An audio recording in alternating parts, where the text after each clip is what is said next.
gentlemen, and welcome to the 3 p.m. news on Canal the English. We begin with our top stories. Bravery, patriotism, and determination of the indomitable Lions of Cameroon saluted at Unity Palace today.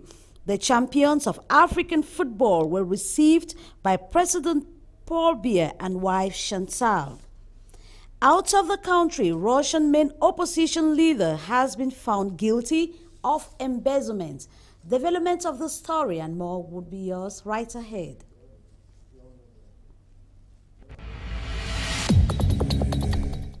The indomitable Lions of Cameroon were this afternoon received at Unity Palace by President Paul Biya and wife Chantal. Mr. Biya congratulated them for their brilliant victory that crowns them as African football champions. He saluted their fighting spirit, determination, unity, solidarity, talent, and above all, their love for the nation and sacrifice that has made the difference. In his speech, the President of the Republic said the indomitable Lions stand as a good example for Cameroonian youths. Mr. Biya equally congratulated the technical team, beginning from head coach Hugo Bros, Faker Foot, and the Ministry of Sports. Cameroonians in general were greeted by the head of state as he thanked them for their patriotic spirit. Other than that, once united, nothing can stop Cameroonians. The president also extended his gratitude to the host nation of AFCON 2017 Gabon for a successful competition and equally saluted their hospitality. Full of joy and admiration for the national football team, the president, Mr. Biya, ended by warning future challengers of the Lions to be careful, for the indomitable Lions of Cameroon are back. And in return, the boys, through their captain, Benjamin Mokanjo, thank the state, supporters, and the technical team for pushing them to victory. They equally thanked the Gabonese people for their hospitality. Still on this news, amongst those who were present today at Unity Palace to salute the bravery of the indomitable Lions of Cameroon was the U.S. ambassador to Cameroon, Stephen Hoser, and he had this to say. Excellency, I'm sorry, you're on Cameroon Radio Television, we are live. Just your impressions today? Oh, fantastic to see the Cameroonian national team today. I mean, tremendous performance by very young people in Cameroon. We're super pleased to see a great success like this because it tells us what we knew all along. Cameroonian youth can accomplish anything. And these guys are just an evidence of it. The women's team as well did a fantastic job. I mean, we're very pleased, and we're very happy for Cameroon. Do you see this opportunity to send a message to the other Cameroonian youths as the president did a few minutes ago? It was a very important message, and I think we all have a lot to look forward to. There's a bright future out there if we all work together, and as this team did through hard work and training with a good coach, they succeeded, and we believe all of Cameroon can do the same thing. Thank you very much, Excellency, and enjoy your stay here. Thank you, it's a pleasure. Thank you. Another prominent figure who was present at Unity Palace to salute the indomitable Lions of Cameroon is the chairman of the Social Democratic Front Party, Nigel Frundi. He made it clear he was celebrating the Lions with mixed feelings. This is what he said. The Lions have been celebrated. You have celebrated them alongside the President of the Republic. What is your feeling on this day that we're receiving the indomitable Lions of Cameroon? My feelings are mixed. Mixed because I am happy with the Lions. I came to congratulate them. I came to wish them well. I came to give them my blessings and to say that sports cut across the board. We should not politicize that. But with feelings that the Lions' age mates are being shot in the northwest and the southwest. Teachers are locked up. They are arresting people and extorting monies out of them. Ninjas have come to camouflage and they are going around arresting people, intimidating. We should not live in a society like that. That is why I told Mr. Biya that please can you step in and take a position yourself on what is happening. Mr. Fundi, John Fundi, you are chairman of the Social Democratic Front. We know your political stance as far as this is concerned. We also understand that these young men and women in the northwest and southwest regions of Cameroon listen to you very much. We know the difficulties. Have you been able to talk to them that they should also be, in spite of the differences, in spite of the difficulties, that they too should be as exemplary as the indomitable lions today? Yeah, how can I talk to them? What have I to offer them? I should be talking to them with something to say that, please, I've been to Mr. Biya, I've been to the Prime Minister, I've been to this. This is what they are saying, this is what we have. But nothing is being offered. People are still being arrested and intimidated till today. So how can I be talking to such people that are hurt? They're still shooting and killing. I don't think that the armory that they brought to Bamenda is what they took up north to fight the Boko Haram. I don't think that what they're doing in the southwest is what they did up there. I mean, we have an impending danger before us, which is the Boko Haram. But people are talking about the Anglophone problem. I just talked to Issa Chiroma over there and told him that he should not dribble in things that he doesn't know. He cannot stand to say that there's no Anglophone problem. One. I'm listening, just go ahead. And he cannot be talking about that. Anybody who talks about federation will be arrested and locked up. I mean, all these are things that should be discussed. The teachers' problem is not a thing that started yesterday. It's a thing that they fought. They had to fight to get the GC board. They had to fight to get other issues. Yeah, but we're talking about a patriotic favor. The example that the Lions have showed us. Don't you think our young brothers and sisters, your own children from the Northwest region, can also copy this example in spite of the difficulties? Thank you. You are talking to me about Northwest, Southwest. There are Northwesterners and Southwesterners in the team. And they did the best they could. They didn't look at them as Northwesterners. Georges? I was Hello, Georges? by the goalkeeper, Ondua. When he got his own award, he said he dedicates it to Bamenda, to the fighting people, which is what touched me. So I had to come here to congratulate him, to wish him well, and say that the youth should go ahead with what they're doing, but let all these politicians tell the truth, because they sit down in Bamenda, write lies.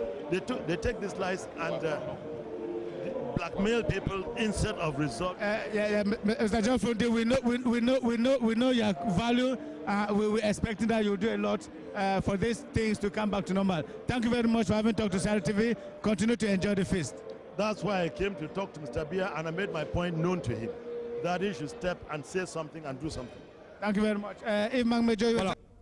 Well, that was the chairman of the Social Democratic Front Party, John Fundi, talking during the ceremony when the head of state, President Biya, and wife Chantal received the Indomitable Lions of Cameroon this afternoon. We move on to something else. Youths must understand human rights values and must put them into practice. Some secondary school children in Yaoundé have been told their rights and how to end violations of this right. This report with Beatrice Ngamu.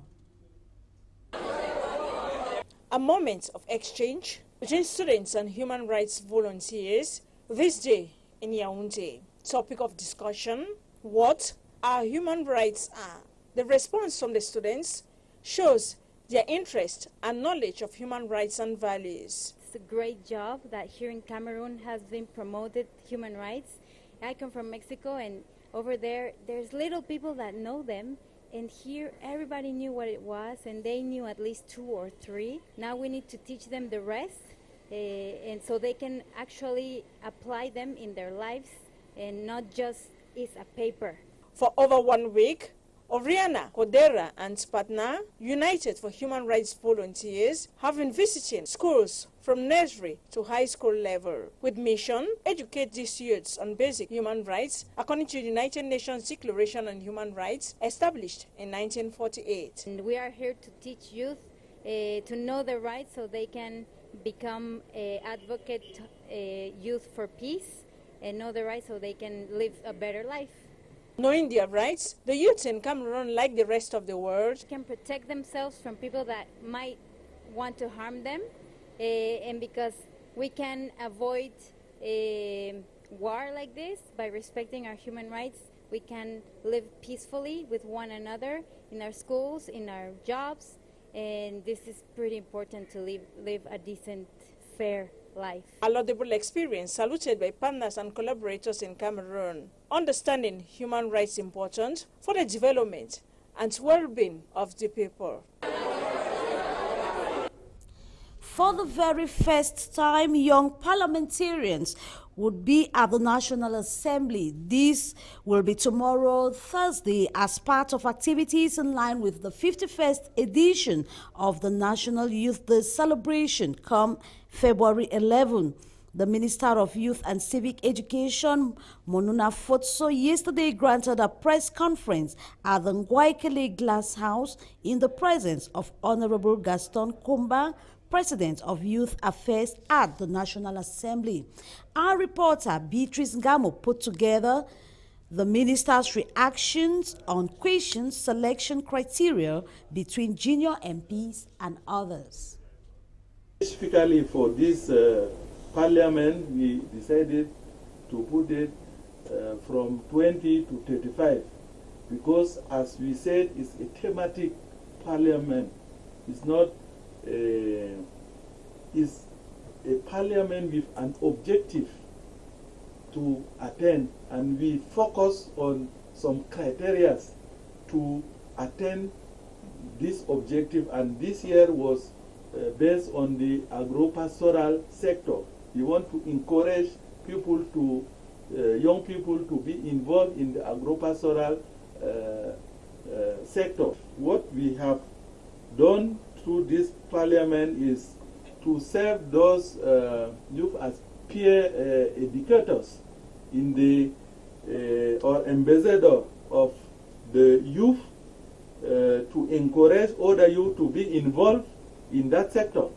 That's why, as the coordinator said, since this morning they are being reinforced, their capacity is being built in the domain of moral and civic rearmament, but also to give them tools to go and sensitize other youth on the field, to encourage youth participation, and particularly in the domain of democracy. We can evolve and see maybe the next coming years, and depending on the Well, we move to the south region of Cameroon, where the rehabilitation and electrification project of the Ngoye Beach has come to a halt. The Chinese company that was in charge of work talks of the non-respect of procedure.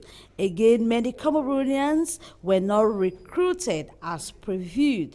The 4 billion francs project was supervised by the Ministry of Economy. As of today, only 15% of the project has been executed. Before the project could come to a standstill, environment and tourism experts in this part of the country had cited some loopholes. It should be noted that the Ngoye Beach figured out itself as one of those esplanades in Kribi where most cultural activities were organized.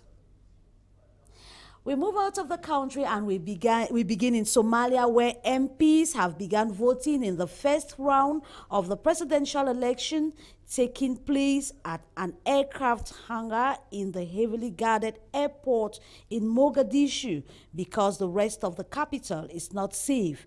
Traffic has been banned in the city, schools have been shut down, and a no-flight zone imposed over Mogadishu to prevent any attacks. More than 20 candidates are vying to become president. Incumbent Hassan Mohamud is standing for re-election. A Nigerian newspaper report says a total of 116 Nigerians have been killed in South Africa through extrajudicial means over the last 2 years. The report says 63% of the killings were carried by the police. The latest killing of a Nigerian in South Africa occurred in December 2016 when police in Cape Town suffocated one Victor Namdi to death. We remain in South Africa, where President Jacob Zuma has ordered the deployment of about 440 troops to maintain law and order in Parliament for his annual State of the Nation address tomorrow, Thursday. Opposition parties have condemned the decision and say it is a declaration of war. Previous addresses by Mr. Zuma in Parliament had been marred by protests as opposition MPs demand his resignation. We move over to Russia, where the main opposition leader, Alexei Navalny, has been found guilty of embezzlement. The 40-year opposition leader is known for his anti-corruption campaign, which targeted senior officials. He recently stepped up his political activity after announcing last year to run for the presidential election built for 2018. The incident bans him from running for the president's office. It is here we round it off for this edition of the news. Thanks for watching.